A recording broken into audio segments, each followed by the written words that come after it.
মোৰ প্ৰতিটো কামে মোৰ প্ৰতিটো চিন্তাই এই দেশৰ বুকুত ৰচে হৈছ সোণোৱালী ভৱিষ্যতৰ সপোন। মোৰ জীৱনৰ আহে আহে মোৰ যৌৱনৰ কোহে কোহে সেই সপোনৰ কলৰৱ। দেশে দেশে দেশ আছে, এনে বহু দেশৰ অৰঙে দৰঙে মই ঘূৰিছোঁ। বহু বন্ধুৰ সতে হাতে হাত ধৰি ফুৰিছোঁ।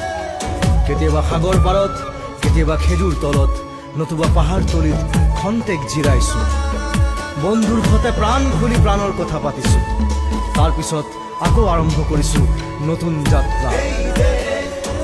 এনে বহু যাত্ৰাৰ শেষ মোৰ দেশ, যাৰ বুকুৰ উমে মোক দিছে ভাল পোৱাৰ আনন্দ, যৌৱনৰ প্ৰাচুৰ্য, জীৱনৰ নতুন অৰ্থ। এই দেশৰ প্ৰতিটো পুৱাই মোলৈ লুকাই আনে ঐশ্বৰ্যৰ বিপুল সম্ভাৰ। প্ৰতিটো সন্ধিয়াই বৈ আনে স্নিগ্ধ ফুলৰ সুবাস। প্ৰতিটো ঋতুৱে মোক দি যায় জীৱনৰ আশীৰ্বাদ।